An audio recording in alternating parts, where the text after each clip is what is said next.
All right. It is recording. Water.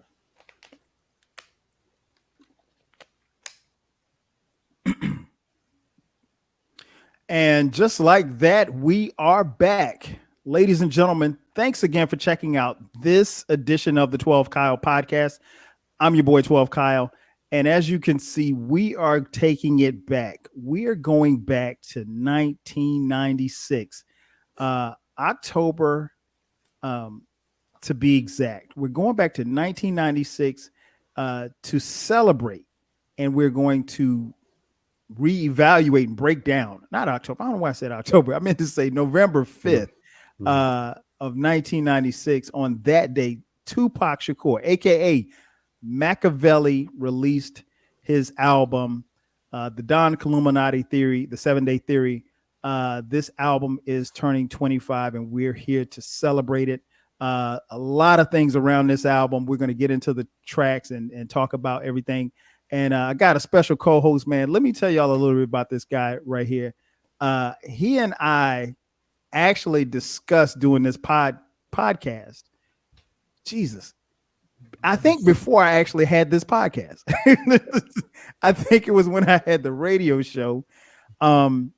We talked about doing this one. And you know what's weird was that I keep a file, right? I keep a file of podcasts or shows that I want to talk about. And in this particular file, it had Tupac podcast with Q. And I had the list of the tracks and everything that I wanted to play in the background, the format and everything. And for whatever reason, we didn't do it on the 12 radio show. And then at the beginning of this year, I started looking at the albums that I wanted to review. And then when I saw it in November that this album would be turning 25, I was like, bet. I said, I got to get Q for this one. So I'm going to bring on my boy Q, the sixth man. Me and this guy, we go back 5 or 6 years. Very, very smart brother. I mean, if you've seen him on social media, you know he's deep. You know he knows what he's talking about. Q, man, welcome to the 12 Kyle podcast, man. Very appreciative to be here. You know what I'm saying? Always love. You know what I mean? Oh, no doubt. It's damn near like 8 years almost, bro. Has It's it been? really Man, it's it's crazy. 2014, really, bro. Like it's Wow. probably been before then, actually, because I remember we were doing podcasts about Donald Sterling. Right. And that had to be like 2013 or something, man. Like that's You're damn right. near You're 9 right. years. So it's like You're we right. almost a decade deep, for real. Wow, that's crazy. And you know what's funny, man? I'll let you guys in on a little secret. Before I actually got a chance to see Q, I wasn't sure if Q was a real person because this man, and it's funny, Q, because me and Ken had the same conversation. Uh, we were hosting Dead End Sports, and Q would come on and he would talk, and I think we were having call-ins, and you would call in, and he was so much younger than us. Like Q's 25 years old, right?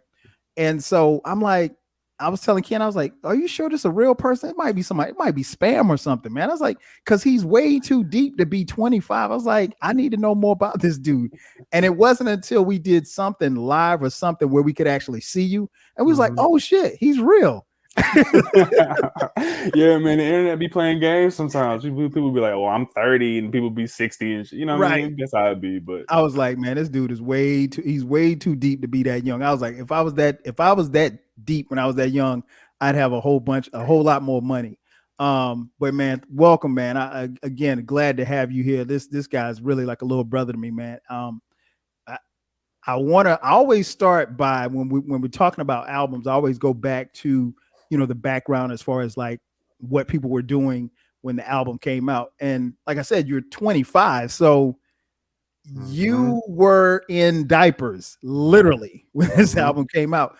So how did you get to this album, and how did you get to Tupac? Because I know that there had to be a father figure, a big brother, or somebody to introduce you, because this album came out, I was in college, and you were literally in diapers. And Pampers. So it's like I'm as old as this album is. Right, So right, right. I feel very connected to it for that reason. I feel as though how I get into it is Mhm. because my mother is very much so a music head. Like Okay. everything, you know what I mean? Stylistics, Delphonics, you feel me? Like Earth, Wind, and Fire, right? So we start there. But over time, with the influence of my father, cousins and whatnot, bumping EPMD, Jizza, Liquid Swords, all that stuff, right? You know what I'm saying?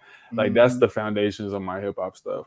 Um, so people would think that it's like more like Soldier Boy and Right, Kanye, right, but right. it's like no, I got into them like later. You know what I mean? So that's how I get into Pac is I just go to the pillars of every genre. Like my mom would tell me, if you're gonna know about genres, if you're gonna know about music, you got to go to like not to use the word like the goats and whatnot. I feel like that stuff Mhm. is so played out now. But you got to Yeah. go to like the pillars of the genre, and you can't talk about hip hop without talking about Tupac, Biggie, Jay Z. So I Right. start with just the regulars, starting with Tupac Lives Now, and I was like, okay, this dude is saying something. Going from that, and this is around the time when I was probably about like 12, Okay. 10, 10, 11, 12, right? Ooh. And this has to be like I'm 25 now, so that's probably like 2004, Mhm. 2005. So it's like from this point, I delved deeper into it. I actually started backwards. I actually started with Tupacalypse, and then I went to like, "Are You Still Down?" The posthumous Okay. album and whatnot. And I was like, "All right, I like this "Do for Love" single." You know what I mean? Blah Right, blah right. blah. But then I started to like go in order. I was like, okay, by 13, I had to go in order. I'm like, all right, Tupacalypse, then I got to go Strictly 4, and I go to Me Mhm. Against the World. You know what I'm saying? So then I arrive at All Eyes on Me, and I'm like, bro, this dude Yeah. is incredible, right? And I'm like, yo, this dude, like, not only like the politics of what he was saying, because I had seen so many interviews and I had friends in middle school who were like, you got to know about Pac. Mama was a Black Panther, all that stuff, right? So Yeah. I looked into his history. I'm like, okay, he's saying something for real. Yes. And then, All Eyes on Me, and then obviously the Makaveli album. And I arrived there, and I've been playing it ever since. I just think it's like I think it's just we'll get deeper into my thoughts, but I've been Right, playing right, it right. ever since. Yeah, man. That is a great story because a lot of times people think that like we all arrive to music in the same way, and we don't. Mhm. And I think it's really dope when cats like have people in your family, like you said, your mom, your dad, who introduced that music to you because it it was a great era. There's nothing against this era of music, but I think you'll see as we talk more about this album and Tupac specifically. They don't make them like this. You know, when he said he was cut from a different cloth, he really was. I would be remiss if I did not, before I Mhm. even go any further, shout out my boy Chris Harley. Chris Harley and I went to South Carolina State University together, and I saw Chris a couple of weeks ago at our college homecoming.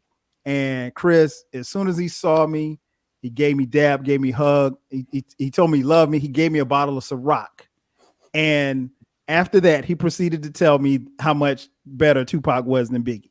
And so, like, this is the thing that Chris and we, for the last 10, 15 years, every time we see each other, it's Pac and Big, Pac and Big. And Mhm. it's all in good fun. Mhm. But I had to shout him out on this podcast. Um, how I came to this album, man, obviously, for those of you know, this album came out just a couple of weeks after Tupac was murdered.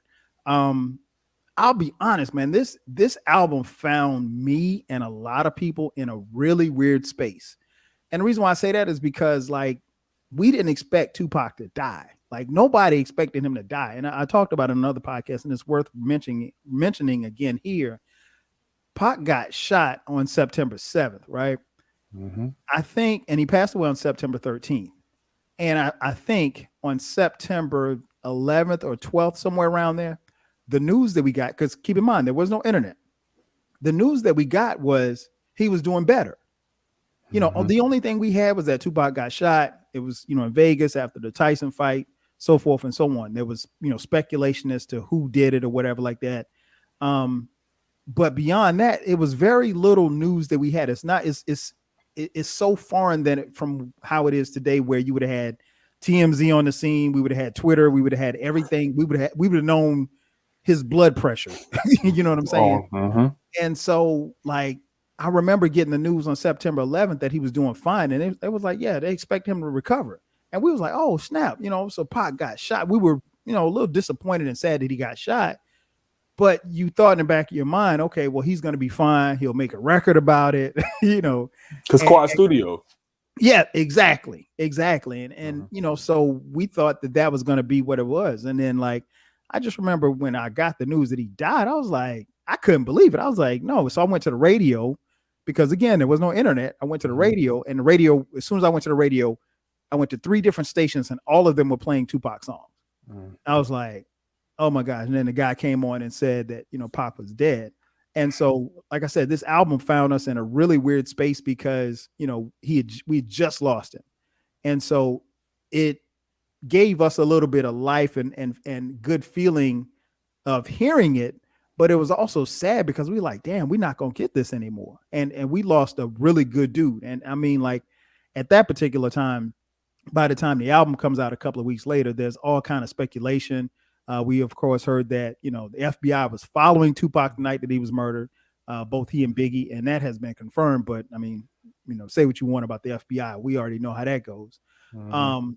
But it was just crazy, man. So this album found me in a really really tough space, and even going back and listening to it, because I'll be honest, I had not listened to this album in its entirety probably in the last 3 or 4 years. But Mhm. as I was listening, leading up to this podcast, Q, man, I just remember it reminded me how much I love this album. Um, Mhm. I just it certain songs took me back to certain memories of being certain places. Yep. It made me feel good about how I felt about Tupac at the time because you know at the time that he left us, Pac was you weren't. I mean, you couldn't be on the fence about it. You either hated him or you loved him. Like it really wasn't no in between. Mhm. I've talked about about the East Coast West Coast beef, if you will, and I use Mhm. quotation marks in that. Um, and I think he and Biggie never got a chance to square everything up, and he Mhm. obviously goes at Nas and Jay-Z on this album, and he and Nas, we found out later, got a chance to squash it Mhm. before and he actually told Eric B that, hey, remind me when we get back to LA to take this off that track, take this off that about Nas. And it obviously he never made it back to LA because they left New York at the was MTV Music Awards, and then they stopped in Vegas, and that was his last stop. Mhm. But At Bryant Park. yep, they had a talk at Bryant Park. And so yeah, that's where this album found me in 1996. Again, it, like I said, in a different space, but I was happy. I was sad that he was gone, but I was also happy to hear his music because you mentioned the Are You Down For Me album, which was the first posthumous release. I think that's the last Tupac album that I bought. That's the Mhm. last one. I didn't really want to go into, and I mean, there was a run of Tupac albums after that. I didn't want to Boy. buy those albums because I didn't know if those were songs that he would have put out if he were still around, I guess. Mhm. Um, but as we get into this album, obviously it's called the 7 Day Theory. And now it's been widely rumored and stated that this is called that because this album was completed in 7 days. Do you think that this album was done in 7 days? I believe, I think it was Daryl Harper did an interview with one of the producers. It was the three main producers on this album. Mm-hmm. Heard 'em Bad, QD3, Quincy Jones's son, and then Mm-hmm. you have Daryl Harper. And I think Daryl Harper said that he recorded this album in 3 days. He Wow. recorded it in 3 days. Like, first of all, just the work ethic and the mastery of knowing what your pen needs to do and just the essence of him. I feel like it's all over this album. So I think Mm-hmm. that I believe it if they say 7 days. Because Pac was the type of guy where they would tell him, put it on like a break beat, and he would just rhyme over a break beat. It would be a simple beat, and he would just write something down. 20 minutes, like I think he did Against All Odds in like 15 minutes. He wrote this, like it's just like it's ridiculous. Like you know what I mean? It's just he's touched by something, some higher, some entity.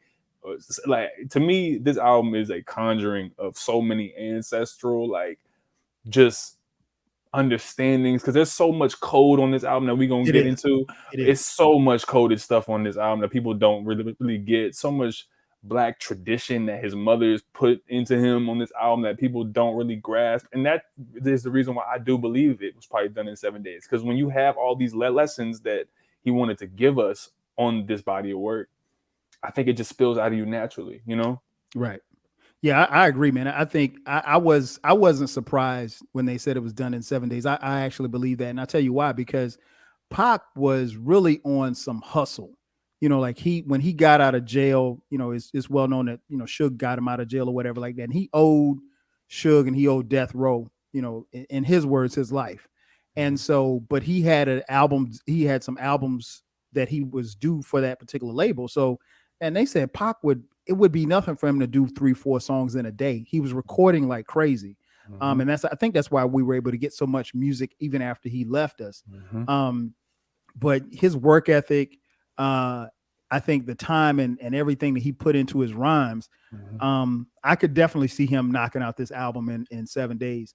I found it interesting that he went, and this was a big controversy at that particular time, how he went from being Tupac to Makaveli as far as the his moniker on this album and the history behind Makaveli.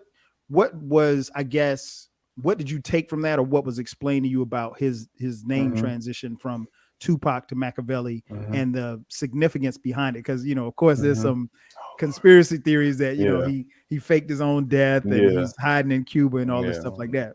Lord, and as much as I wish that's true, there's actually an interview with one of Tupac's childhood friends from Baltimore, and and obviously you got to take certain things with a grain of salt. Everybody want to say that they knew Tupac, right? Right. But there are pictures, there's multiple photos and videos of this person riding with him to Marin City when he moves, and in Baltimore when he was dead broke with Afeni, living in a one-room walk-up, and I think it was East Baltimore.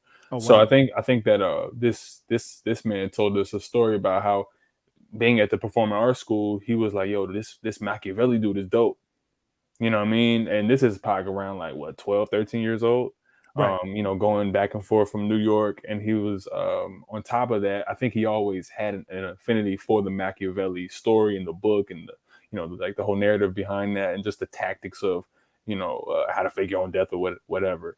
But it was also, from what I also understand, the research I've done, it was also kind of a play with him and Suge, because Suge would call himself Simon, and Pac would call himself Makaveli.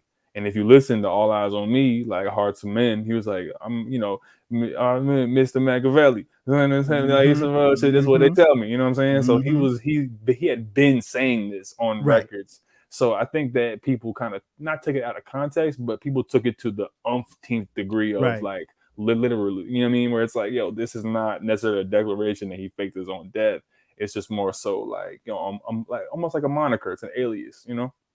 Yeah, I think you make a great point in that, because again, you look at the time, I remember people, you know, diehard Tupac fans who did not want to believe that he was gone. And I mean, we understand it, you know, because again, at that particular time in the 90s, yeah, you heard about people getting shot, but like nobody, I don't remember like celebrities, you know, dying at an early age over something like that, you know. So, and it was just so senseless, and it was just like, okay, the how and the why. And I wish, you know, even looking back on it now, I wish that we did have the internet, because I think we would have gotten more answers. Like, it's funny, Q, because my our middle son Cameron, he's 19 at the time of this recording.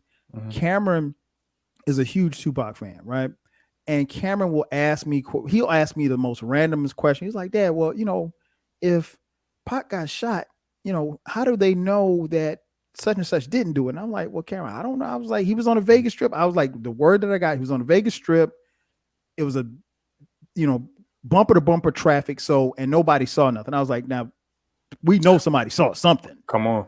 I was like, so I said, but you know, and I'm always intrigued by the questions he asks, because like he's thoroughly interested, and he's watched these series and movies on, you know, Pac's killing and stuff like that. And I'm like, yeah, he's I was like, I can't bring myself to watch that, because as a fan, it just hurts. Like, and you kind of relive it all over again, and the disbelief of, you know, him and Big, for that matter, being gone. But yeah, I thought that you definitely make a great point. Like you get so much from this album. We can actually start with the album cover when you talk about Makaveli. Q, we didn't know what the album was going to look like. Yeah, I didn't know until I went to the store that day that it came out to buy it. What did you take on the album cover? This image is not to disrespect any Christian, right? You know, anyone's religion, right? Right. There's a story. I think, you know, obviously we got to take with grains of salt, but the story from Suge is that one night Pac called him up at like 3, 4 in the morning, and he's like, "Yo, what's good, Simon?" And he's like, "What's up, Makaveli? What's up?" And he's just like, "Yo, I want to do this album." And also at the time, I believe that Pac wanted this to be a mixtape, Okay. which is amazing to me. That's like the foresight of like, years before No Limit, years before Wayne, years before Mm-hmm. Dipset 50. This was gonna be sold out the trunk of people's car. That's insane to me. Right. So he calls him up and he's like, "Yo, I want to do this joint, this Makaveli joint, and I got this idea for the art. I feel like I'm being crucified. You know what I mean? I feel like I feel like I'm just the one who got to take this. You know what I mean?" And it's Simon at the time. You know what I mean? It's just like, all right, well, I'm gonna get it done for you.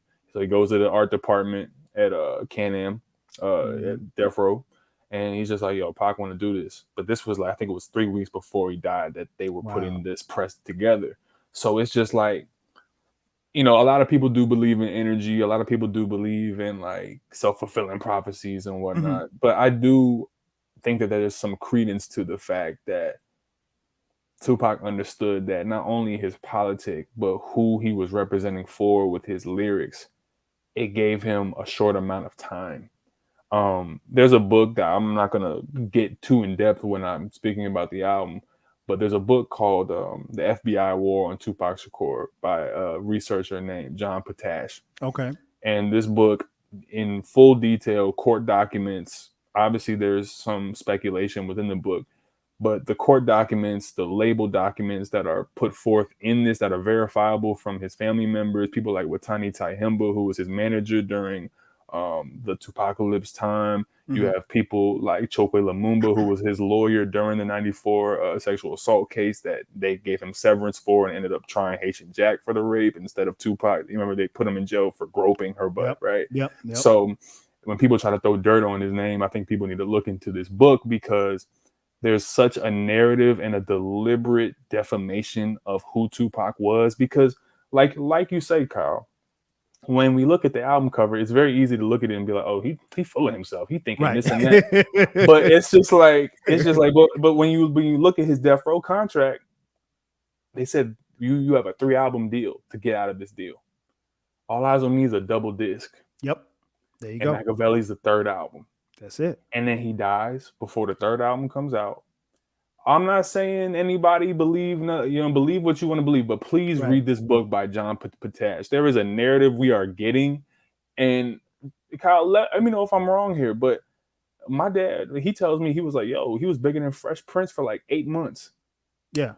How does that happen? At the time that he died, he was literally the biggest star in rap. I mean, like, and it wasn't even close. Like, even somebody like Biggie was right there with him, but there was no star that was shining as bright as Pac. And here's the thing that's interesting is, and I know we'll get to it, but in the album he disses Jay-Z. Jay-Z's album just came out, so nobody knew nothing about Reasonable Doubt.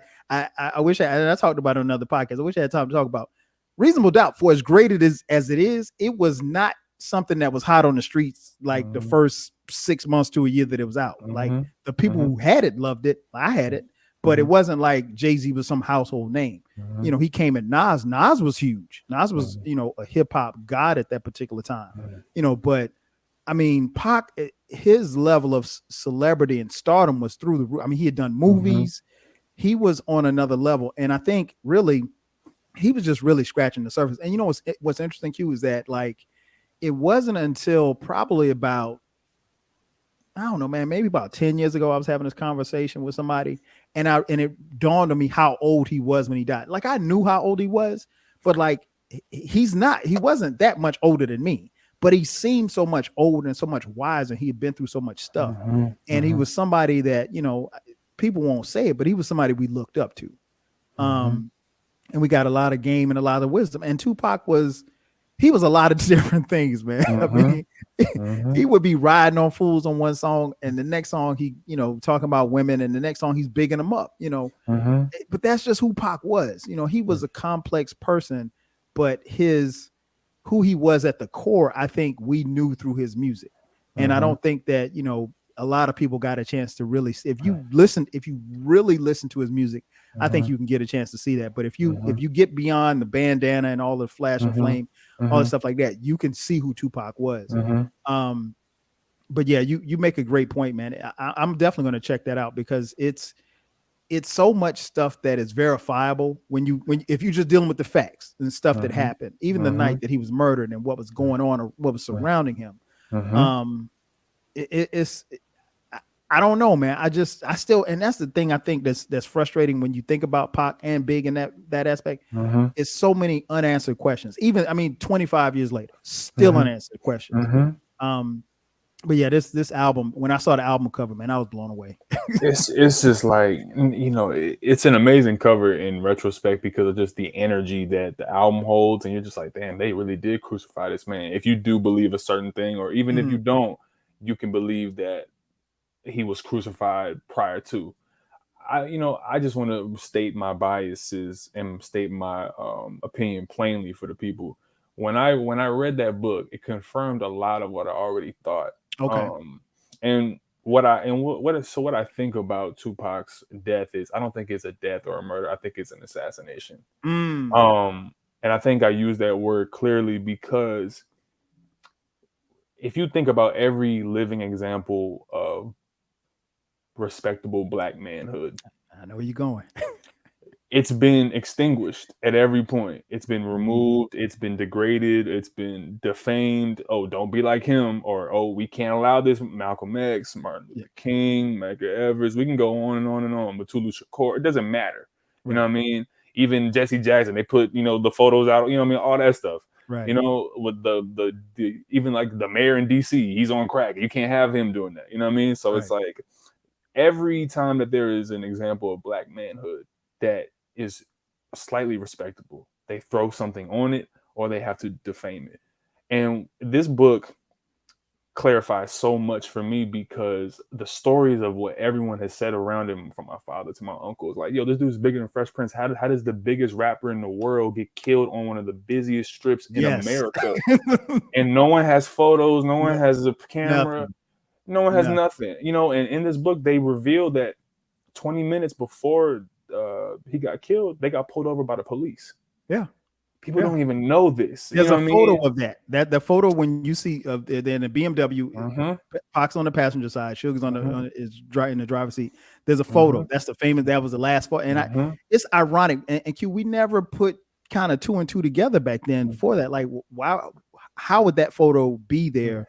I mean, it's a lot of stuff that Mm-hmm. is that makes you question it. And I mean, like, Mm-hmm. I know, or it was said that Suge Mm-hmm. told the death row camp not to say nothing, not to talk to the police. And I get Mm-hmm. that part of it, but it also got into some street shit, and I never get into street shit because I ain't no Mm-hmm. street dude. Mm-hmm. But I'll be very interested to check that out because I still got questions. I still have a lot of Mm-hmm. questions, and Mm-hmm. as time goes on, the questions become even more and more. Mm-hmm. Um, so we saw the album cover, and that bugged us out.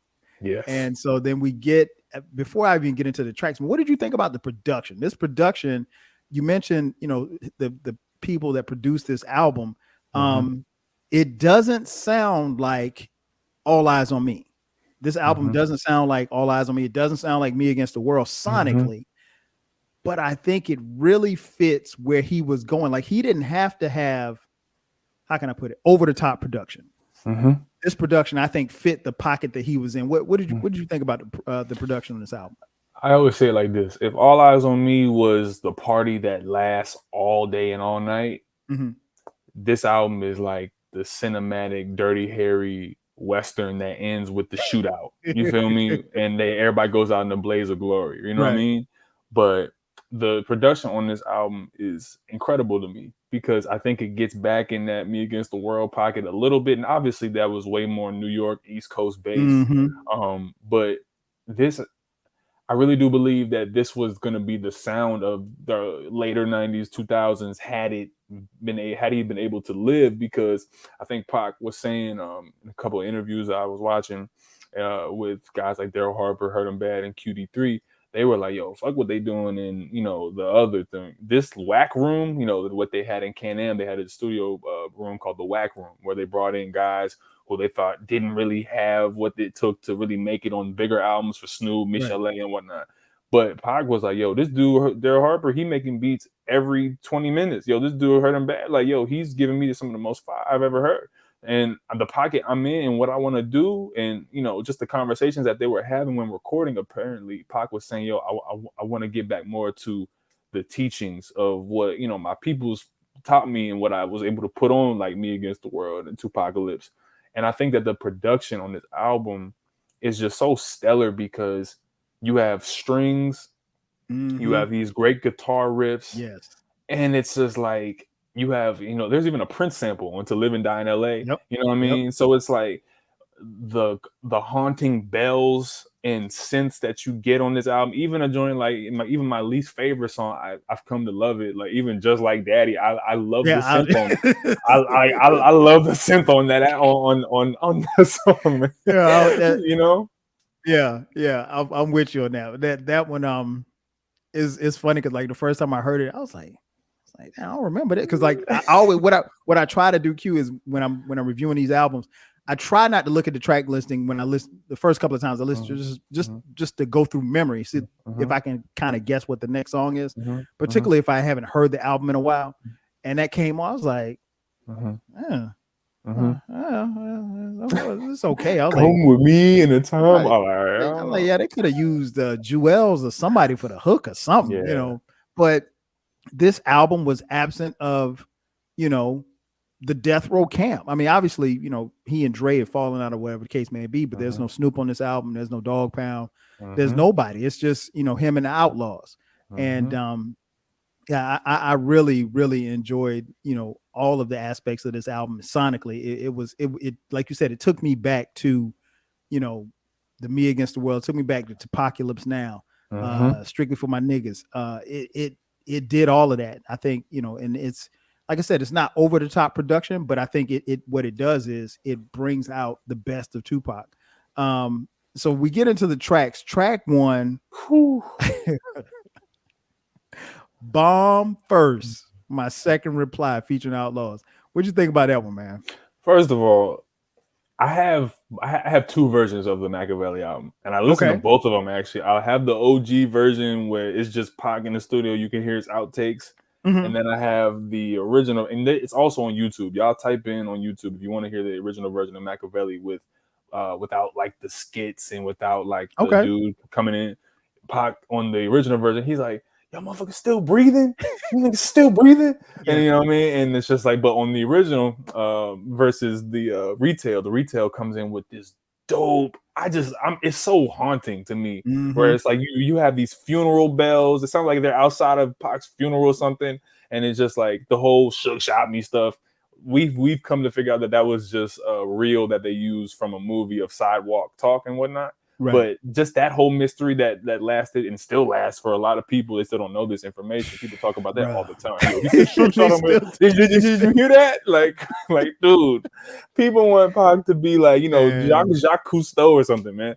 But the whole like MTV reporter, the Tupac has just released an album under the name Makaveli and all these other Mm-hmm. corny sounding motherfuckers. I love that. You know what I Yeah. mean? All right, Yeah. come in with that. And then you just hear him just start riding on these folk. You know what I mean? Like Mm-hmm. just the energy and just the adrenaline. I think what makes Makaveli album so special is the intro and the ending of Against All Odds. Mm-hmm. To me, it's like a roller coaster that stays up the entire time. Yes. Yes. It's just this adrenaline shot that to me has all of the best qualities of his last three albums prior. It has the Mm-hmm. Strictly For You, has to Keep Your Head Up because listen to White Yep. Man's World, and Yep. we'll White get Man's there. World. But you know what I mean. But it's like Bomb First comes in. And I've even grown to like the Outlaws. That's how much of a Tupac fan I am. You know what I mean? No The disrespect to Outlaws Edie. they weren't that bad. They weren't. Yeah. They were decent. They were decent. You know what I mean? Like Edie had a good verse on Yeah. Outlaws when the land unloaded, when nobody hold, like, all right, cool. Like, all right, he was coming in kind of rhyming a little bit, you know what I mean? Right.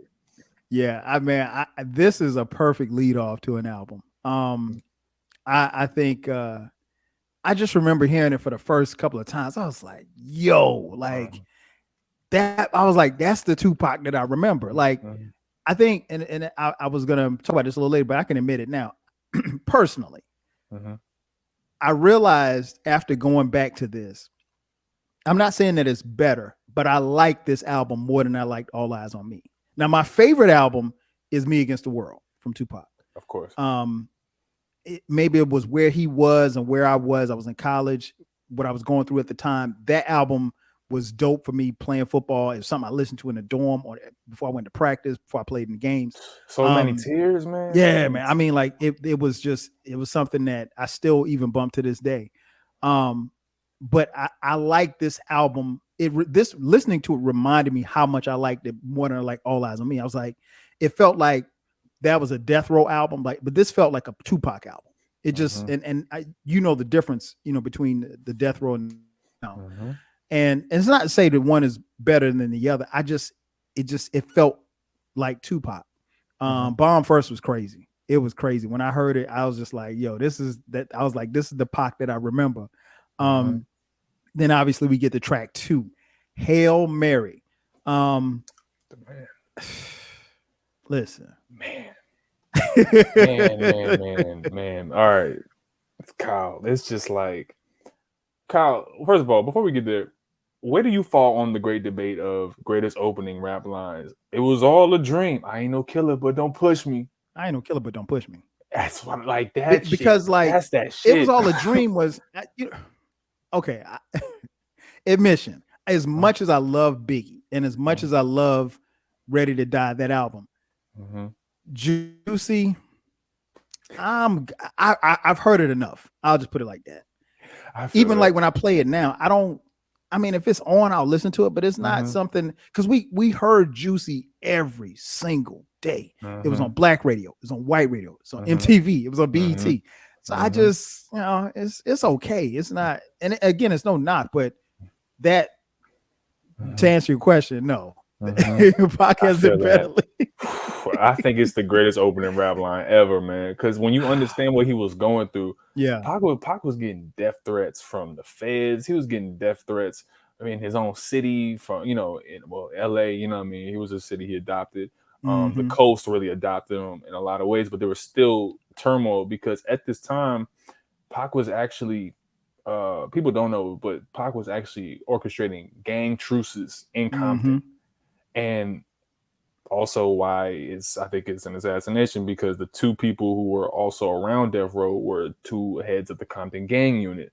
And if you know anything about, dirty cops and how money is laundered through the hood and whatnot, you know what I mean? Do your own math. Read the book, John Patash. So when I hear Hail Marys, I ain't no killer, but don't push me. Seeing what he was doing with Puff and who Puff was hiring to retaliate against him in the city and whatnot, you feel the essence right from jump. And just like the way that those bells come in, like, boom, Makaveli, and it's just like, it's to this day, there's still not a better song to me. If you trying to get in the gym, if you trying to hoop, you put that on and people just know it. And I think it's the greatest rap chorus ever. I think it's the greatest hook we've ever heard. It's just like, the essence of who he is in those 2 verses, and you just hear him spitting like, penitentiary breezes packed with promise makers, never realized the precious time. Like, come on, bro. Like, it's just incredible. Yes. That, when I tell you, that got all the play in 1996. Conversely, it wasn't a song that I ever got tired of hearing. It was that was just Pac, man. He was so many things. And I think this song really, even though it was a chart topper, it was something, but there's a message in it. And I think that's where I think people kind of got lost a little bit, because not only is the song jamming, but there's a message here. And like you said, he was going through a lot. I mean, like, some people, Pac's haters, will say, some of that stuff was self-imposed, but at the same time, he was dealing with a lot. He was coming off a criminal case, and Death Row was going through their things, and he was going through his quote unquote beef or whatever the case may be. He had enemies. Don't get it twisted. Now, he had a lot of people riding with him. He had a lot of people on both coasts, supporting him and his music and his movement. But he had his detractors, and he had people that didn't want to see him shine. So Hail Mary was just again a great follow-up to Bomb First. But it's one of the, and I hate using the word classic, but it's one of the most popular songs, hip hop songs, period. And it's to me, it's aged well. Then we get to track 3, Toss It Up, featuring Aaron Hall, Danny Boy, Casey and JoJo of Mhm. Jodeci, man. What did you think about Toss It Up? I can only first of all, I play this album through every time. I don't Okay. skip Yeah. a track, Yeah. Same here. but the reason why I don't skip Toss It Up is because I look at it as like almost like a parody song. You Mhm. know what I mean? Where it's like it's such a taunting, track because I think that they took No Diggity and Pac was supposed to actually use that beat and then they got a cease and desist, like, yo, you can't use this at all. Mhm. And I think it was just such a genius like taunt at Puffy where like we got all your singers, Yeah. your homies on this joint singing with us on Death Row. And funny thing about that video, Pac gave Lisa Ray her first start. You know Yeah. what I Yeah. Yeah. mean? On Mm, she was Brenda's Got a Baby, right? yeah, I think no, I think Lisa Ray was actually in the Toss It Up video. That was Okay. that was his last video he shot before he went to Vegas. Wow. I thought she was in Brenda's Got a Maybe it was somebody else I Hmm. thought was in Brenda's Hmm. Got a Baby. But Hmm. wow, that's crazy. Hmm. That is And crazy. I just think Toss It Up is it's definitely one of the more all eyes on me type tracks Mhm. where it's just like it's party music, and that's where I couch Tupac as an artist is he made human music. You know what I mean? He made human music. It was from his gut. It was from one minute. You know what I mean? For the people who are like, oh, he a hypocrite. What person isn't a hypocrite in some form or fashion of their life? I Right. don't understand that. To me, that just seems like more people trying to detract from the impact that he had because he was truthful in the fact that he said, "Yo, I'm not, I'm not innocent in all this. I didn't call black women the B word, and I didn't did this and Mhm. that, but that was my influence of being on, on alcohol. But at the same time, dude was 23, 24. Yeah, Like he's still figuring it out. my Yep. age, Yep. having this much not only knowledge, but it's the duality in Pac to go from a Hail Mary to then like the skit that bridges it, like we on this Right. conglomerate called Death Row. You know what I mean? Right. I love that skit actually, like the outro to Hail Mary. And then you get, Toss It Up, which is more so a bombastic track. And I like that he's only Tupac would on a song talk about a girl that he want to, get it in the parking lot and then Mhm. diss two other dudes on the last verse. It's just insane. Like I love it, man. Hey man, that speaks to who he was, man. He was a Mm-hmm. complex person. Mm-hmm. And I think most of his fans, I think we understood that. I don't think, we knew that, yeah, it just kind of depends sometimes which way the wind was blowing, what Tupac you were going to get. Mm-hmm. But, you know, you could be critical and say, yeah, he's a hypocrite. But I mean, at that point, he was, again, not making excuses for him, but he was trying to find himself. Um, I think the interesting thing about Toss It Up is that there was talk during the beef, if you will, that, oh yeah, Pac, he ain't got no radio songs like Bad Boy. And this was a radio song. Like, so this was his response to the haters. It never came out from Bad Boy, but it was just, again, we didn't have Twitter. So, it was just rumors and innuendo that Mm-hmm. Pac couldn't do a radio joint. And this was a radio joint with, some bad singers. I mean, Mm-hmm. Danny Boy, Aaron Hall Mm-hmm. and Casey and JoJo, all these on these, Whew. you got 4 singers on one track. Like, Mm-hmm. he just really needed Aaron Hall. That's it. he, Mm-hmm. he didn't For have to real. have these other dudes. Mm-hmm. But that's how I look at Toss It Up. I look at it as his response to, because at that particular time, Big and Puff and Bad Boy, they had the charts. Don't get it twisted. They had charts. They had Mm-hmm. hit records that got radio play. Mm-hmm. And Pac was showing that he could do the same thing. Mm-hmm. Then we moved to another radio track, but really wasn't too. I can't really say it was a radio, but it was radio friendly. To Live and Die in L.A. One of my favorites on this album. Love Man. it. What Love did it. you think about this one? To Live and Die in LA.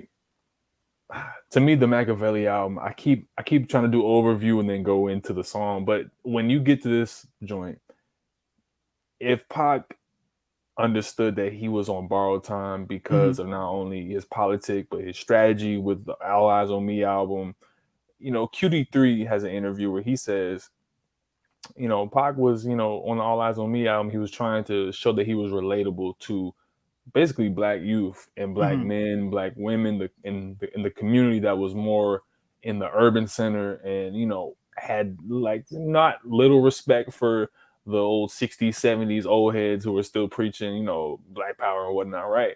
But QD3 talks about how when they were having conversations on this album, he was like, yo, I want to be able to teach the youth something. I want to be able to use my voice on this album to actually bring together some type of political consciousness in the people that I garnered on All Eyes on Me, because you already had their attention now. Tupac puts out a movie, Gridlock, everybody wants to go see it. He puts out a movie, Gang Related, everybody wants to go see it. Right. So you already have people's attention on multiple fronts.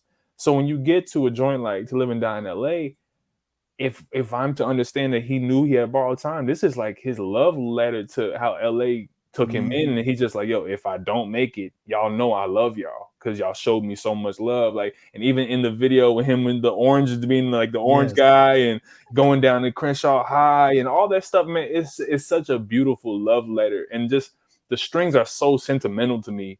Where the like the Prince sample and the hook with the live and die, it's still classic to this day. Yeah, man, that song is funny because like he died in September of '96. I went to LA right after graduation in December of '96 for Christmas. My girl, she's now my wife. She's from LA, and man, when I got out there, I turned on the radio. As soon as I landed, we were in the car. Turned the radio on, man. That's all that was playing, and I mean, like I just and that song makes you love LA, makes you want to go to LA. LA is a beautiful city, one of my favorites. And that song just it and then when the video came out, man, we were just like we were so happy to see the video, but we were sad because he was gone. You know what I mean? Like it was just like I don't, and it was something you touched on, Q. I don't necessarily subscribe to the fact that I think, that he was speaking his death into existence. I don't necessarily, because that's not all what Tupac rapped about. He rapped about hard times, and maybe he did know. We'll never know. But I think he also spoke so much about positivity and about life and about having fun and having a good time that I don't necessarily. It's almost like reading a book. You're reading a 100-page book and you take out 2 pages and you just focus on those 2 pages, but you got 98 other pages. So, he did speak about those things, but I think, like you said, this is his love letter to LA, and I think it's a dope song, man. And it still jams, and it still gets mad play, no matter where you go. Track 5, Blasphemy. This was one cue, man. It came on, and God has a plan. I just started rapping it, and I without even looking, I forgot the name was Blasphemy, and I was like, this is my shit. I just remember riding on campus, man, listening, bumping this joint. But what you think about Blasphemy? God has a plan. Like, you know what I mean? Like that intro, we could actually say Makaveli could be like there's horrorcore elements to this album. Like Hail Mary and Blasphemy, those would be considered, if they were produced by the RZA, everybody would say, oh, those are grave they think it's tracks. You know what I mean? Like, yo, you know what I'm saying? So it's and also, quick note on Hail Mary. Tupac's godfather, Geronimo Pratt, who's a Black Panther, he has an interview where he says Tupac came to visit him in San Quentin. And he told him, and Pac was like, yo, tell me about the Black Panther, how y'all patrol the police in Oakland and blah, blah, in LA and whatnot, right?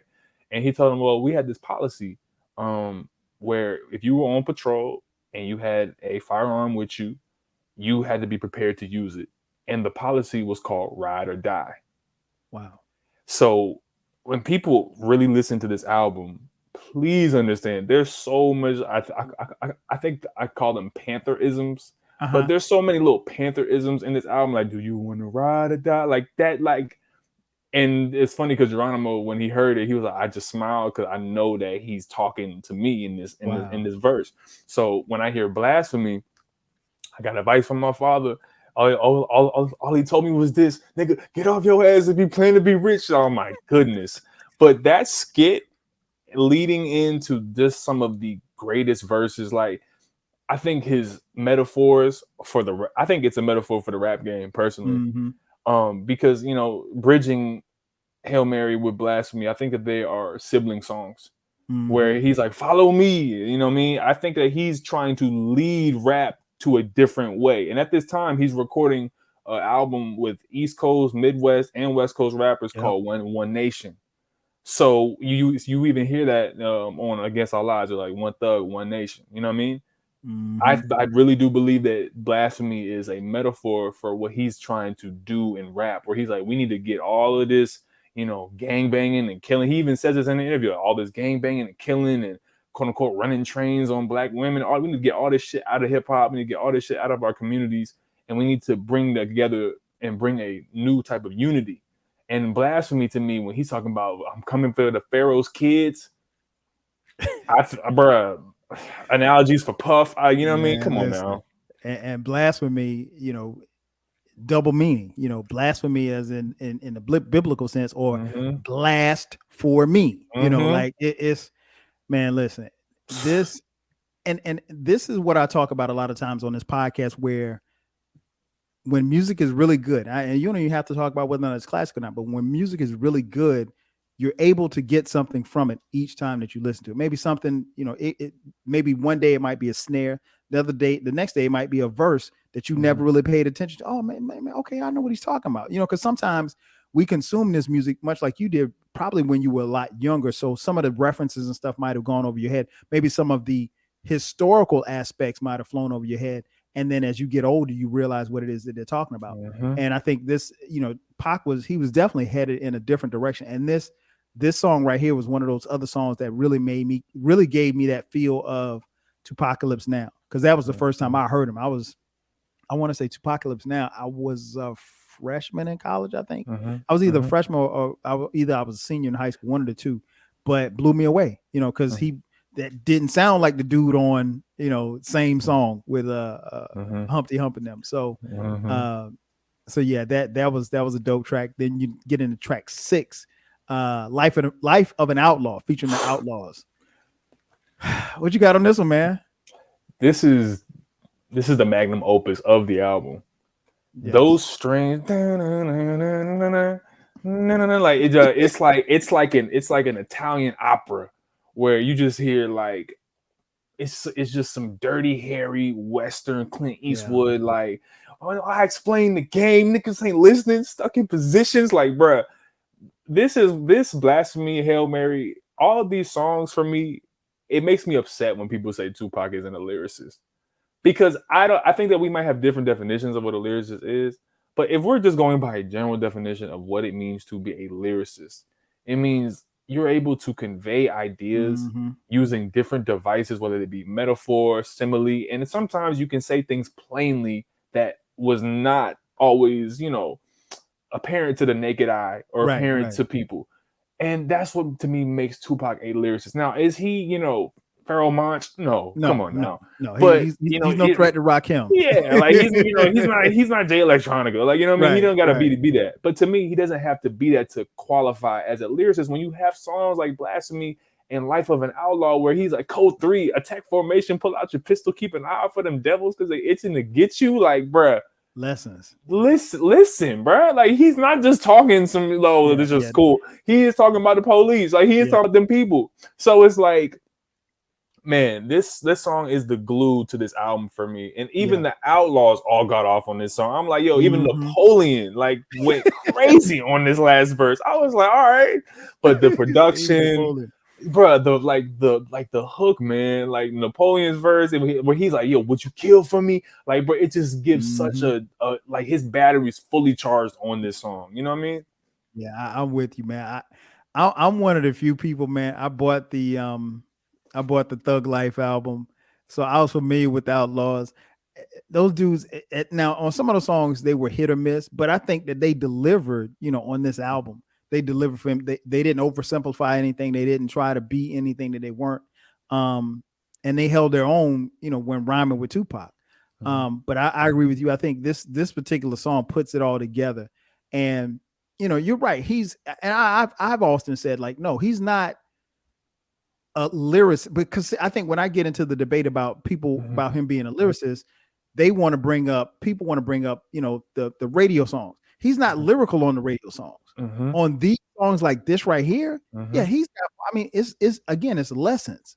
It's things that he's talking about that are still relevant to this day, 25 years later. And nah, man, I love this joint. And then we get into track 7 we mentioned a little earlier, Just Like Daddy, featuring Outlaws. like I said, this was okay. It's my Mhm. least favorite song. I think if they had used the hook, I think really kind of what took me out. I was like, Mhm. the Mhm. hook's okay, but it's Mhm. not like you. It's not really. It's not something I'll skip. Mhm. It's just not my. It's my least favorite song, but it's not a Mhm. song that I skip. Absolutely. I think it's people who were teenagers or 20 in the 90s, they have a lot of sentimental value for this song for some reason. Whenever I ask, and I don't like to call people old heads because I'm getting old now, but We it's like, old. what We I'm old saying? heads. So it's like, what I mean? I asked the OGs and old heads, like, yo, like, how you feel about this album, or more so this song? And they'll be like, man, I had my first time to this joint. I love that song. My mama was away on vacation. My girl came over, we got it popping. I'm like, all right, word.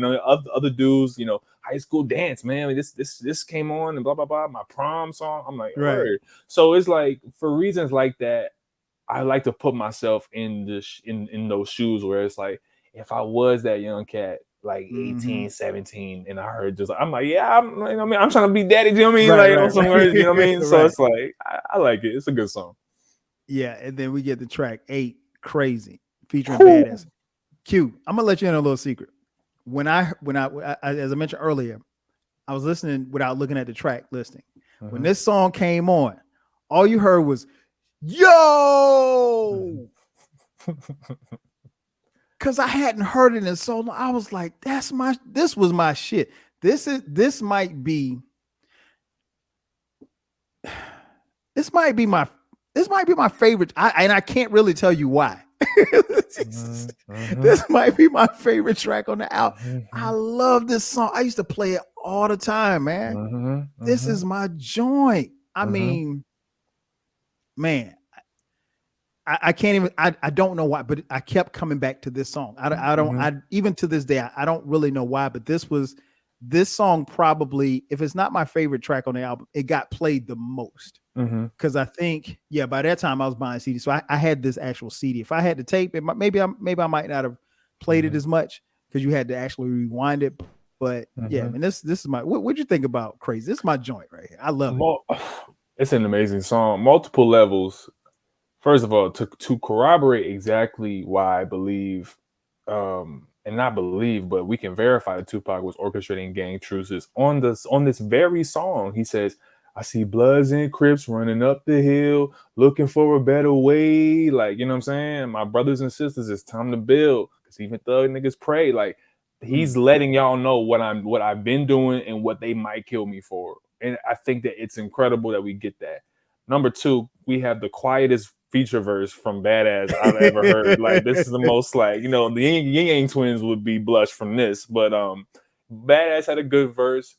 I think the hook is incredible, and just the Mhm. guitar riff and the time goes by, Mhm. puffing on live. Mhm. Does the production give you Outcast? It gives you I that always live heard Big instrumentation. Boy. It gives you the live instrumentation feel of Outkast. Mm-hmm, And that was different because, from what I know, or at least from mm-hmm, what I can remember, I don't remember Pac ever, working with live instruments or anything mm-hmm, like that on mm-hmm, in songs.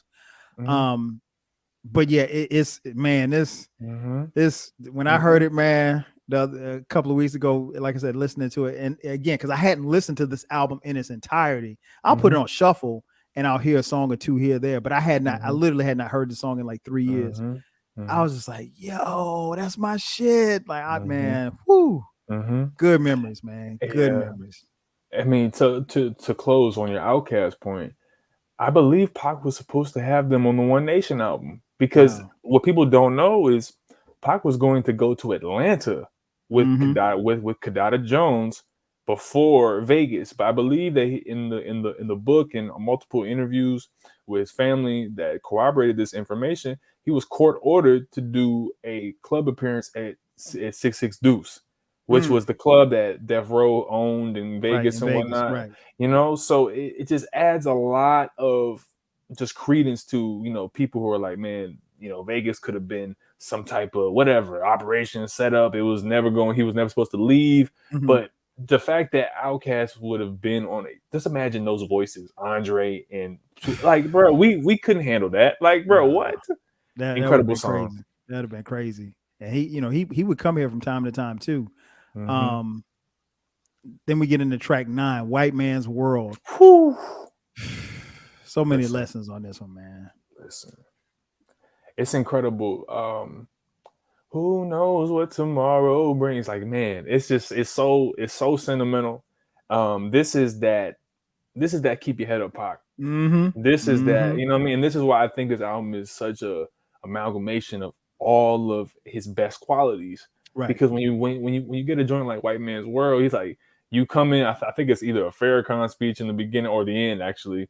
But who made you ashamed of being black? And he's just like, dear sister, up in prison, I miss you. Like, we're crying, writing messages. So like, come on, man. Like, talking about help me raise my black nation, reparations are due. It's true, caught up in his fame, I took advantage of you. Like, bruh, he's letting y'all know, he's Bars. letting us know, man. It's bars, man. And it's like, and that's what makes him so dangerous, is because you can't have a guy who sold 6 million records in like 9 months on All Eyes on Me go turn around and not make those type of songs anymore. Now he's talking about reparations.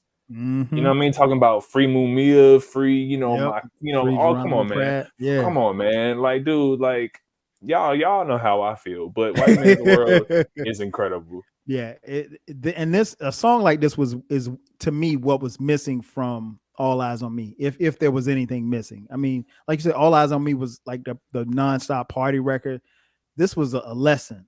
This was, keep your head up. This was Dear Mama. This was, Tupac being very sentimental, but being very direct as well. Mhm. I mean, incredible track. This is one of the highlights, I think, on the album. Then we get to track 10. Track 10, Me and My Girlfriend. What I will say about this track, Mhm. listening to it, I kind of wish that they didn't let Jay-Z remake this track. Listen. Because it doesn't fit. Mhm. And this track fits perfectly on this album. Mhm. But what Jay-Z did to it, and I kind of understand and get why he did what he did, but they probably shouldn't have let him do it. And I know, he got the blessings from Afeni Shakur, rest in peace. But I don't know. I mean, because this shit is hard. I mean, come on, man. Like, there are people who still think he's talking about a woman. Like, you know what I mean? Like, there are people who still think he's talking about a girl. It's the duel. And it's like, it's just the duality, like you're saying. For Me and My Girlfriend, number one, let me give y'all some other Pantherisms on this. There's a book by Mumia Abu-Jamal with the foreword from Afeni Shakur called Lost in the Whirlwind. Okay. And if you listen to Look for Me, Lost in the Whirlwind, 96, Bonnie and Clyde, me and I'm doing 85 when we ride. Like, dude, to juxtapose this in the same year with I Gave You Power is always dope to me, because it's like you see how Nas and Pac had similar understandings of lyrics and metaphor, and just the Spanish guitar on this, just the 808 that's hidden in the background. Like, dude, like even who is it, Storm on the beginning when she's like, yeah, die, nigga, die, blah, blah, blah, blah, and then, you know what I mean? Like, I love that. You know what I mean? It's incredible. Exactly. Yeah, I love this joint, man. Like I said, looking back on it now, I get why, they allowed Jay-Z to do it. And, he's got Beyonce. And I think he and Beyonce, I think at the time I don't know if they had just started dating, but they made it public that they were a couple. So, that part of it, I understand. But if you listen to this song and then you listen to Jay-Z's song, you realize like Jay-Z really shouldn't have done it, because like he's not making the song better, because it's hard to top this. And I really had forgotten how dope this song was. And going back and listen to it again, I was like, I was sitting and thinking, and it didn't bother me until, like I said, about a couple of weeks. I was like, you know what? They shouldn't have. I was like, fuck, they give Jay-Z this one for. They shouldn't have let Jay-Z touch this. It's like, it's not, it's and it's not a bad song. I don't think Jay-Z messed it up, but I don't think he should have touched it. Yeah. But dope song as he's coming to the end of the album. We get to track 11, Hold Your Head. Bruh, what you got on this one, man? Once again, man, it's just it's to me the last 5 songs on this album are just like it's like the last will and testament of Tupac Shakur is this song, Mm-hmm. where he's just like Mumia, Mutulu, Geronimo, Sekou. He's talking about Sekou Odinga, Mutulu Shakur, Mumia Abu Jamal. This is the biggest rapper in the world. Now, Yeah. juxtapose this to what we have today. Mm-hmm. And what they talk about in their skits or their intros, or people don't do Right. skits anymore, but what they do, everything is, you know, luxury cars, luxury clothes, foreign women, everything is about trying to make you feel bad because you don't have a product that they're selling you right. But when you hear songs like Hold Your Head, it actually has made me cry on multiple occasions. I'm not Wow. afraid to say that. I'm not ashamed to say that, because as a young black man in America, as a black person in this world, I think sometimes just having an older brother or having a strong figure saying, "Yo, it's okay, hold your head. I go through the Mm-hmm. same shit. Like I go through this, but you gotta hold your head. It's gonna be all right." Mm-hmm. So for us to have a rap star, the biggest one, telling us, "Yo, there's purpose to this. There's political purpose. There's a personal purpose to this, but there's a sentimental value in this song that is just so deep." Because you come in with the jail bars closing, because Tupac was put in jail. Right. You know what I mean? If you think about this, people, if you go through history, all of the greatest black leaders or black revolutionaries, whatever you want to call them, they've all been put in the carceral system. All of them. Martin Luther King was put in jail. There's a letter from Birmingham jail. Mm-hmm. Malcolm X was in jail, found Islam, found Elijah Muhammad. All the greatest, you know, who really made, like, you know, almost prophetic impact. They were Mm-hmm. all put in jail. So for him to start with the bars closing and shouting out his elders and people who gave him his politics, and then just, you know, ending the song, one of the most haunting courses. Yes. How do you keep the music? Like, bro, it just seems like his soul is in this song. You know what I mean? Man, this song right here, I distinctly remember listening to it for the first time when I heard it. Um, it made me sad because I was like, at that particular time, I was like, I got it. I Mm-hmm. see where he was trying to go. Mm-hmm. And because at that point it hit me, it registered with me like, no, this ain't all eyes on me. Like this is something different. And there's so many lessons and jewels in this.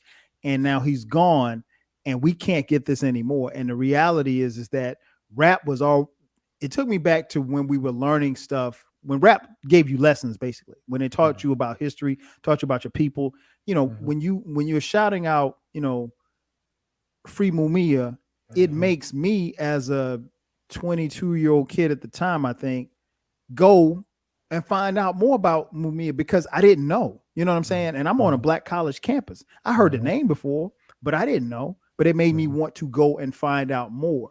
Wherein, if it was 2021, I could, get on the internet or whatever the case may be. But I think that just hearing those kind of the lessons and things that he was preaching in that particular song, it was, I felt better after hearing it. But like I Mm-hmm. remember the first time I heard, man, I was sad. I was like, damn, this was where he was going. Like he was Mm-hmm. trying to take us there, and this is where he was headed. Because again, there was a sense of direction at this particular time in that album that we didn't see a direction in All Eyes on Me. Mm-hmm. He had direction on Strictly. He had direction on Apocalypse. He had direction on Me Against the World.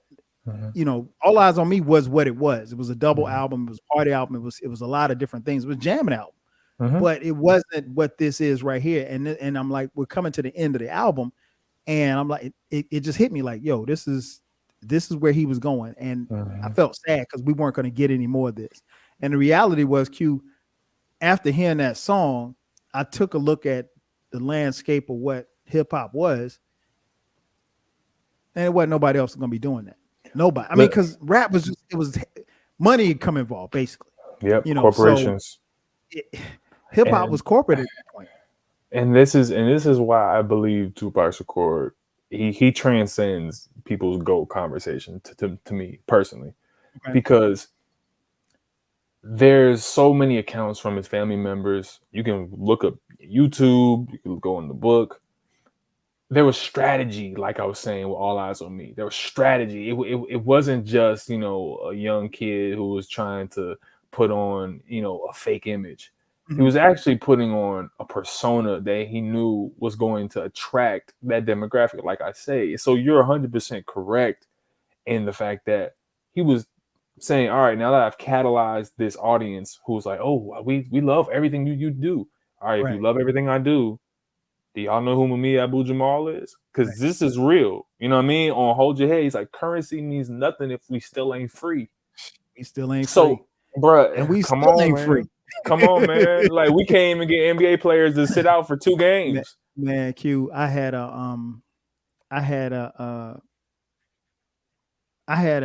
discussion. I can't remember if it was on this podcast or someone else's podcast. And I said, I would have liked to have seen, you know, the 40-year-old Tupac or the Mm, 50-year-old Tupac. mm, He would be political. He would be and not necessarily supporting a party or anything. Because I mhm, think Pac was more of a kind of cat that was he want to make you think. You know, don't mhm, necessarily follow the crowd. You ain't necessarily got to follow me. mhm, Think about what it is that I'm telling you, because what I'm speaking, I want you to grasp and take hold of. mhm, And we don't have that, you know, not in that manner. There's, you mhm. know, it takes me back to the skit that well, not the skit, but the piece that Kendrick put on to Pimp a Butterfly, when he Yeah. said, you ain't got no loudmouth 30-year-olds walking around. Come And on, that's man. true. I was like, wow, man, this is crazy. And it's just it's so deep, Kyle, because It is. it's just so deep to me because people don't understand. Even if you know who Sanyika Shakur is, Sanyika wrote a great book, Monster Cody. If you know the Mhm. book Monster, he wrote another book talking about the adventures of an LA gangbanger, and Mm. he was actually an 8 Trey gangster crip in Okay. Los Angeles, and he was a part of an organization that Mutulu Shakur founded. It was, I think it was the New African People's Organization. And while in jail, he got politicized reading Mutulu Shakur. And he reached out to Pac, and Pac started writing him. People also don't know that Tupac actually wrote letters and had correspondence with Huey Yes. Newton while he was in jail. People Yes. don't know this. I know that. So he's getting lessons, and he's talking to Mutulu, he's talking to Sanyika, and Sanyika and him actually have a conversation on YouTube. It's actually a recorded phone call that you can Wow. listen to. It's like 38 minutes long. And Tupac says, I have plans where I want to get a bunch of rappers. We gonna start kids leagues. We gonna put the fathers back in coaching positions. We're gonna, you know, find a way to get a van, and we're gonna go around to the drug dealers, and we're gonna be like, look, homie, I can't tell you to stop dealing drugs, but I can pay you to get off the block from this time to this time, and let's just see Mhm. what happens to the neighborhood. There is nobody. Yeah. There is no, and this is in '95, by the way. It's Yeah. like in Yeah. December, That's the crazy. conversation. There is nobody who even has the desire to do that type of work in our communities. And I think that Nah. Hold Your Head is just the essence of that type of spirit, man. It really is. And I mean, like it goes back to when I think about, you know, some of the things that he was talking about, particularly on this album. Uh it goes back to something we used to hear all the time coming up. Like when people say, man, you ahead of your time. He was literally ahead of his time. Mm-hmm. And, you know, I know people fantasize and they become larger than life in death, but he was large. He was large long before he passed, you know, and Mm-hmm.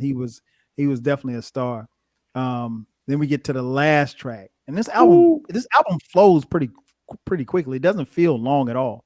Mm-hmm. The last track, Against All Odds, this man Whew. said, "It's the realest shit I ever wrote." But you and I know what's going on. Like, what? Who Oh my didn't get goodness. it on this? Who didn't get it on this song? This little nickname Nas, think he loud. Like, man, listen. I think that this is one of the greatest diss songs ever, personally, just because the desperation you feel. It's like back against the wall. I Yeah, got 2 bullets in the clip. Who wants it? You right. know what I mean? Like, I ain't got no more options. I have no way out, and this is it.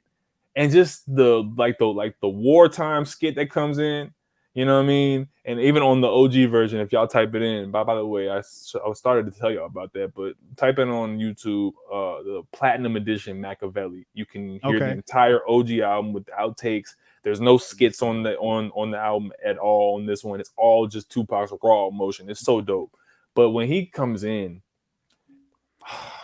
this be the realest shit I ever wrote, and just like the keys in the production. I I like the think I bass heard, line. That bass line is bro, so cold. doom, doom, doom. Oh my goodness, like, bro. And then he just don't stop. Ooh. Like, he just don't stop, Mm-mm. man. Everyone gets it on this one. As a closer, I think it's the best outro Pac made. Because it's just so memorable, and I think that even Nas has to take it as like almost like a Purple Heart, where it's like, yo, I Oh went to yeah. war with Pac, and I came out of this '90s stuff alive. You know what I mean? Like, I keep saying it's an amazing track, but it's just a devastating song to listen to, because you Mhm. were like, man, he really was against all odds, and sometimes you crap out. You know what I mean? But it was an incredible song. Man, I didn't know who Haitian Jack was. I didn't No one know. knew. I'd heard stories about Jimmy Henchman. Mm-hmm. There was rumors that he had something to do with Quad City. There was rumors that Haitian Jack, like we just didn't. Again, 96, we didn't know. We Mm-hmm. just if somebody said it in the magazine, honestly, we probably believed it. Or if Mm-hmm. it was word on the street, it just depends on how much you related to whoever told you. Um, but yeah, man, this joint right here, man, just the bass line, his bars. Um, and you make a good point. He really literally felt like he was backed into a corner. Like, Mm-hmm. I don't even know that he necessarily wanted, because he really could have ended the album on Hold Your Head, if we're being Mm-hmm. honest. Mm-hmm. But vintage Tupac, he gotta get Mm-hmm. one last thing before Mm-hmm. he's got to get the last word in. And I wasn't mad. And I remember hearing Nas talk about it in an interview. Nas said, when he heard it, he said he was shocked. He said, but he wasn't mad. He was just like, this dude really is passionate about what it is he's talking about. Mm-hmm. And he went on to explain that, that they had to be, he said at the time he didn't know how it still got on the album. He was like, Mm-hmm. but he said, no, we were cool when he passed. He was like, we squashed everything. And then Eric B corroborated the story, because Eric B was with him. Mm-hmm. Was with Tupac in New York. But yeah, he and that's the thing. Like, it seemed to me like it would be cool that the fact that he dissed Nas and then they got a chance to squash it, but he Mm-hmm. dissed Jay-Z and they didn't squash Man, it, and then Jay-Z man, uses his song. I'm like, come Puffy on, getting man. robbed like come on, man, like, dude, Mob Deep. I mean, Mob Deep and I wonder mean why a nigga blowed him out. Like, what? he had already addressed Biggie on Hit 'Em Up. Mm-hmm. And I mean, bro, again, even let's say Pac doesn't die. Mm-hmm. We never, there's Mm-hmm. in no universe you could have told me that he would be killed and he would die. You might, if you say, well, Kyle, Pac's gonna get shot in 3 months. Okay, I could believe that. But even then, because he never struck me as a troublemaker. He was somebody who could get into Found trouble. trouble. Right, but it wasn't, he didn't seem like, Pac never came off to me like somebody who was looking to go start something. Even if you watch the video of the fight, and I've only seen it a couple of times because I just can't really bring myself to watching it. But Yeah. if you watch the fight of what happened in Vegas, Pac wasn't the agitator. I mean, like, Come on. he rolled up, but he wasn't like, let's jump on this fool or anything like that. It was just. And how do we have all of this footage on tape, but we only get the 30 seconds that he, like, come on, man. Yeah, Like, come on, man. His history is an amazing thing, I man. swear. When you can shape history the way that you Mhm. want to shape it to make it Mhm. look the way that you want to make it look, if you know what I mean. Give me 1 second, Kyle. Somebody's at this damn door. Go ahead. Give me 1 Go ahead. second. Give me 1 Go second. ahead. Be right back. Hold up. Man, you guys how late it is, y'all?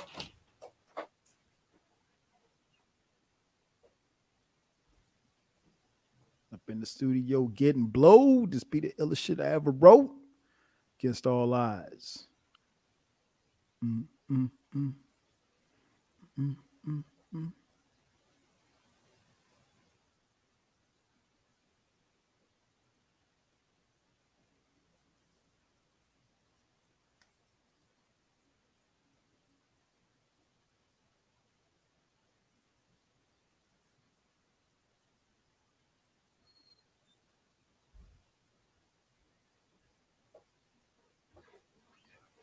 Yeah.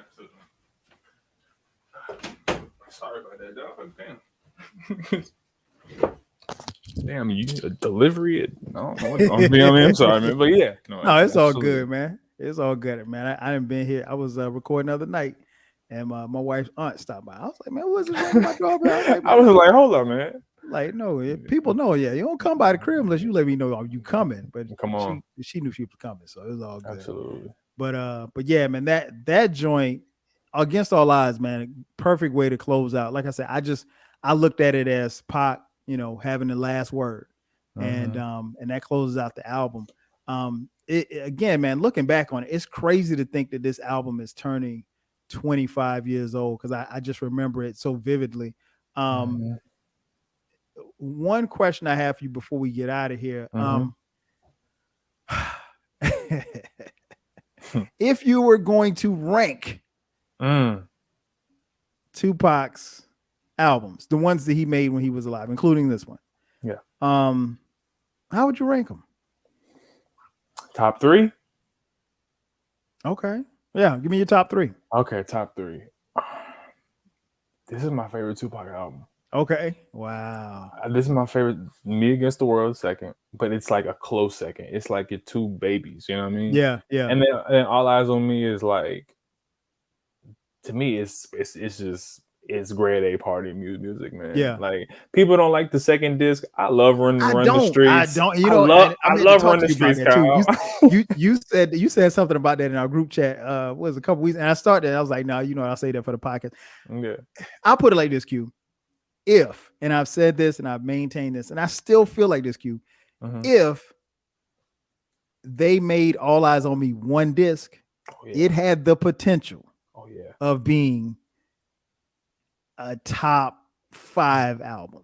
It was just that bad. I mean, like, it was but I just think some of those, like the joint with the 7779311 sample, I think it's What's Your Phone Number. I hate that song. Wonder Why You Call You Bitch. I could have done without that. It was another. It's like When We Ride is okay. It's okay. Like, I just if now some of those tracks I'll skip, but in fairness, I say the same thing about Life After Death. Because Pac and Big are constantly compared. I say the same. Like, there's some tracks on Life After Death, but R. Kelly joint. Yeah, he could have kept that. Nasty Boy. It's terrible. What is that? But I think he had to. I get why they did a double album, of course. But yeah, if I had to rank them, man, I'm going Me Against the World, this album, and then probably All Eyes on Me. Yeah, that'd probably be my top 3. Is this?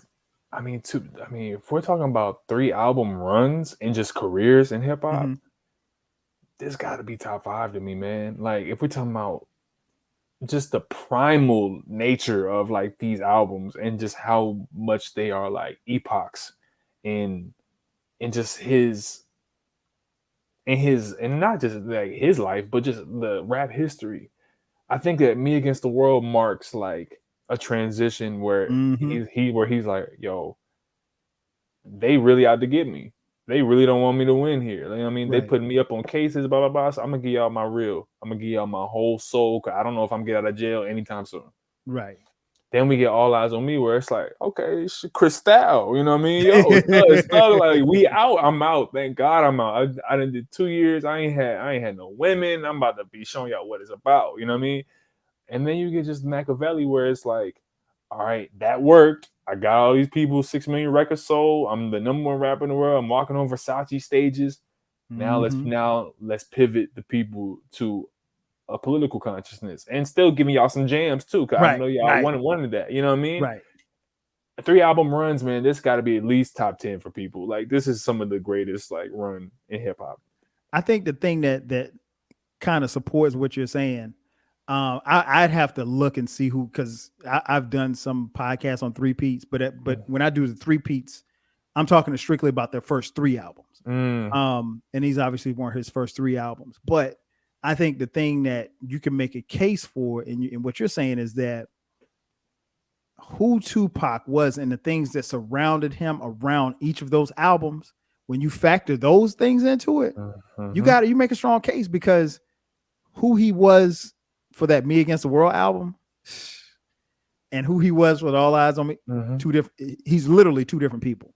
He's literally, and then he was somebody else, somebody who is a little bit more matured, a little bit more refined, a little bit more focused as to where he was going and what he wanted his vision to be and his vision for his people on the Makaveli album.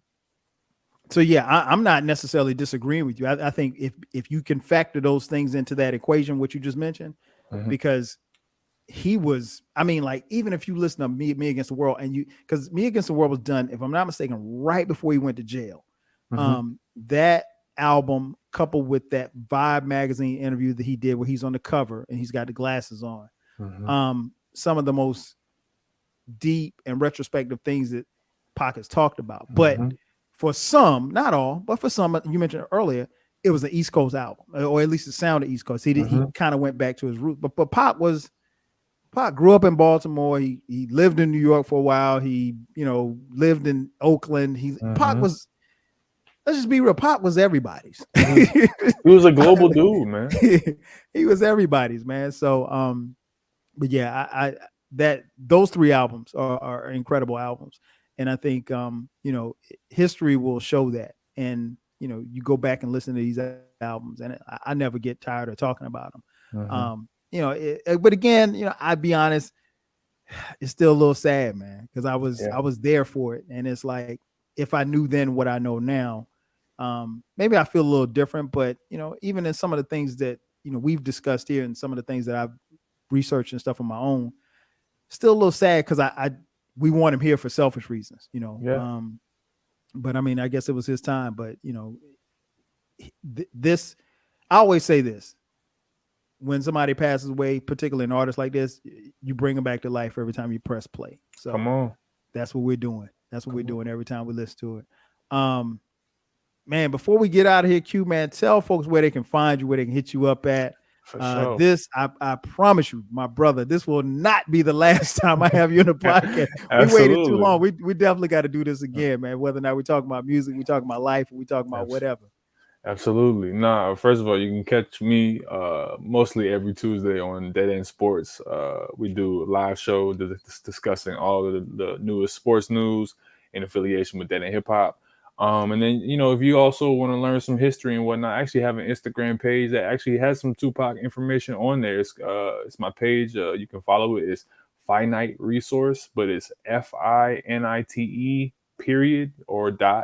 .resource RESOURCE. So tap in with me. I'll answer DMs if y'all got questions or whatnot. I do a little research on the side and whatnot. I read a couple books from here and there. So, what I mean? Hopefully people can hear that in the way I speak. But, what I mean? Tap in with me, and it's always going to be love when we tap in, Kyle, No doubt. My man. Hey, well, you guys have been listening. You already know where to find me. The 12 Kyle podcast on all platforms is free. The podcast drops every Thursday at midnight. From time to time this year, we'll be dropping bonus episodes on Sundays at midnight. So make sure that you tune in. Make sure that you subscribe, because that's the way that you'll get to it. And you can follow me on all the socials, 12 Kyle across the board. That's going to do it for me and Q, man. Once again, 25 years later, the Don Killuminati, the 7-day theory with my man Q. So for my boy Q, I'm your boy 12 Kyle. We'll catch you guys next time. 5 G's. Peace.